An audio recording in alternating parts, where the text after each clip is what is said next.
Hello.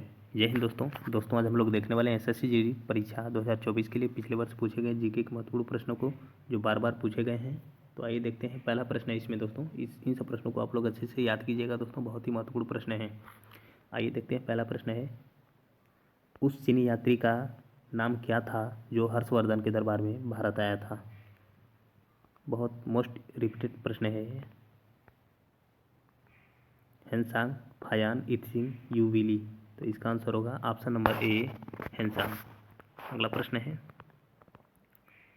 Nalanda विश्वविद्यालय को नष्ट करने वाला मुस्लिम आक्रमणकारी कौन था? अलाउद्दीन खिलजी, मोहम्मद बिन तुगलक, मोहम्मद बिन बख्तियार, मोहम्मद बिन कासिम। तो इसका आंसर होगा ऑप्शन नंबर सी, मोहम्मद बिन बख्तियार।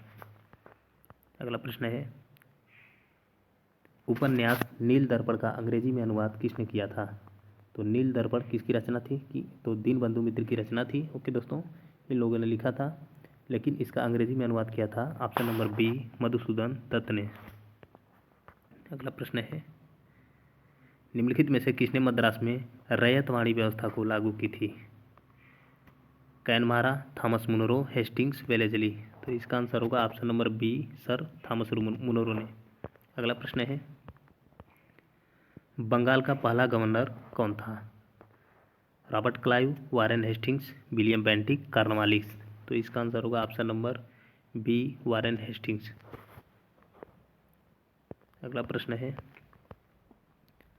भारत में त्रिस्तरीय पंचायती राज प्रणाली का प्रस्ताव किसने किया था? बलवंत राय मेहता समिति, अशोक मेहता समिति, रॉयल कमीशन, उपयुक्त में से कोई नहीं। तो इसका आंसर होगा ऑप्शन नंबर ए, बलवंत राय मेहता समिति। अगला प्रश्न है, भारत में निम्नलिखित में से किस राज्य की सबसे लंबी तटरेखा है? महाराष्ट्र, आंध्र प्रदेश, तमिलनाडु, गुजरात। तो इसका आंसर होगा ऑप्शन नंबर डी, गुजरात की। और दूसरी सबसे लंबी है आंध्र प्रदेश की। अगला प्रश्न है, तूतीकोरिन बंदरगाह भारत के किस राज्य में स्थित है? कर्नाटक, तमिलनाडु, केरल, आंध्र प्रदेश। तो इसका आंसर क्या होगा? तो इसका आंसर होगा दोस्तों ऑप्शन नंबर बी, तमिलनाडु में। अगला प्रश्न है, विश्व का एकमात्र तैरता हुआ राष्ट्रीय उद्यान काबुल लामजाओ भारत के किस राज्य में स्थित है?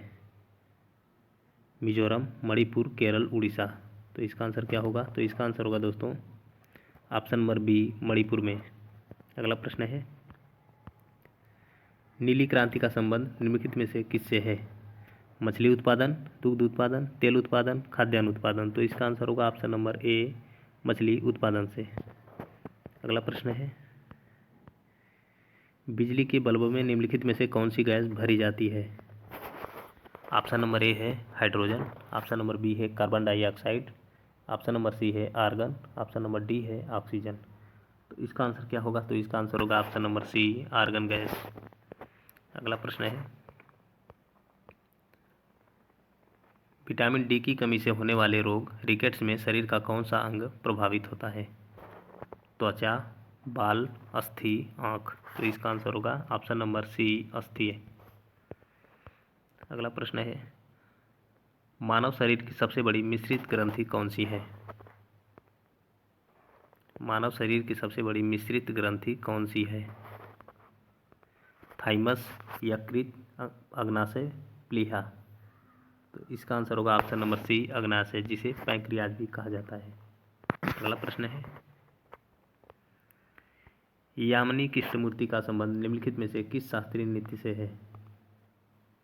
कुचिपुड़ी, भरतनाट्यम, कथकली, कथक। तो कथक कहाँ का है? तो उत्तर प्रदेश का है, कथकली केरल का है, भरतनाट्यम तमिलनाडु, कुचिपुड़ी आंध्र प्रदेश।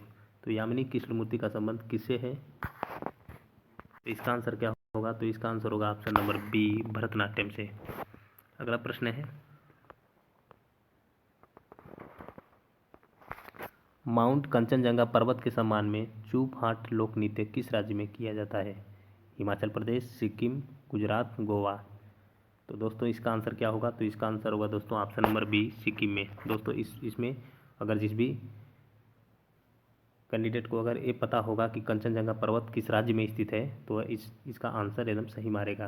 दोस्तों कंचनजंगा पर्वत सिक्किम में है, तो इसलिए चूप हाट जो है सिक्किम में कंचनजंगा पर्वत के सम्मान में किया जाता है। तो दोस्तों इसी प्रकार की वीडियो पाने के लिए चैनल से जुड़ जाएं दोस्तों। आपको daily GK, SSC GD, previous year के प्रश्न मिलते रहेंगे। जय हिंद।